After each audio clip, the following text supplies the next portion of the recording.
നമസ്കാരം. നമ്മളിപ്പം ന്യൂസിലൊക്കെ കാണുന്നതാണ്. ജപ്പാനെ ഭീതിയിലാഴ്ത്തി മാംസം തിന്നുന്ന ബാക്ടീരിയ, ഫ്ലഷ് ഈറ്റിംഗ് ബാക്ടീരിയ പടർന്നു പിടിക്കുന്നു എന്നൊക്കെ. എന്താണ് ഈ രോഗം? അതായത് ഒരു വ്യക്തിയുടെ ജീവൻ എടുക്കാൻ തന്നെ കാരണമായേക്കാവുന്ന സ്ട്രെപ്റ്റോകോക്കൽ ടോക്സിക് ഷോക്ക് സിൻഡ്രോം, അതായത് STSS എന്ന രോഗമാണ്. ഗ്രൂപ്പ് എ സ്ട്രെപ്റ്റോകോക്കസ് ബാക്ടീരിയയാണ് കാരണം. രോഗം വന്ന 10 പേരിൽ 3 പേര് 48 മണിക്കൂറിനുള്ളിൽ തന്നെ മരണം സംഭവിക്കാവുന്ന ഒരു രോഗമാണ്. ഇതിൻ്റെ രോഗലക്ഷണങ്ങൾ നോക്കുവാണെങ്കിൽ ആദ്യം തൊണ്ടവേദനയാണ്, പിന്നീട് പനി, വിറയൽ, മസിൽ പെയിൻ, ഓക്കാനം, ഛർദി ഒക്കെ ഉണ്ടാവാം. ആദ്യത്തെ ഈ ലക്ഷണങ്ങൾ കണ്ട് 24 മുതൽ 48 മണിക്കൂറിനുള്ളിൽ തന്നെ പ്രഷർ കുറയാം, ഹാർട്ട് റേറ്റ് കൂടാം, ശ്വാസഗതി കൂടാം, കൂടാതെ പ്രധാനപ്പെട്ട അവയവങ്ങളായിട്ടുള്ള കിഡ്നി, ഹാർട്ട്, ലിവർ, ലങ്സ് ഒക്കെ പ്രവർത്തിക്കാത്തതിൻ്റെ ലക്ഷണങ്ങളും കാണിച്ചു തുടങ്ങിയേക്കാം.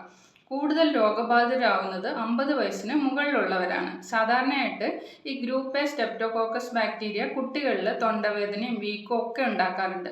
എന്നാൽ ഇവയിൽ തന്നെ ചില ബാക്ടീരിയകളുടെ മ്യൂട്ടേഷനാണ് നീർവീക്കം, പനി തുടങ്ങിയ രോഗങ്ങൾക്ക് കാരണമാവുന്നത്. പ്രോപ്പറായിട്ട് ബ്ലഡ് സർക്കുലേഷനൊക്കെ നടക്കാതാവുമ്പോൾ പ്രധാന അവയവങ്ങളൊക്കെ പ്രവർത്തിക്കാതിരിക്കാൻ തുടങ്ങും.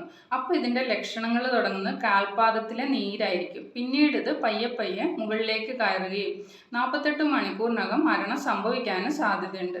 ഇതിൻ്റെ പ്രതിരോധമായിട്ട് പറയുന്നത് കൂടുതൽ ആളുകളും രോഗബാധിതരാവുന്ന ഈ ബാക്ടീരിയ കൈകളിൽ നിന്ന് വായിലെത്തുന്നത് വഴിയാണ്. അതുകൊണ്ട് തന്നെ കൈകളൊക്കെ ഇടയ്ക്കിടയ്ക്ക് സോപ്പ് ഉപയോഗിച്ച് കഴുകാനും വ്യക്തിശുചിത്വം പാലിക്കാനും, അതുപോലെ സ്ത്രീകൾ ആർത്തവ സമയത്ത് നല്ലവണ്ണം വ്യക്തിശുചിത്വം പാലിക്കാനും, അതുപോലെ മുറിവുകളൊക്കെ ഉണ്ടെങ്കിൽ വൃത്തിയായിട്ട് ഡ്രസ്സ് ചെയ്ത് വെക്കാനും ഒക്കെയാണ് പറയുന്നത്.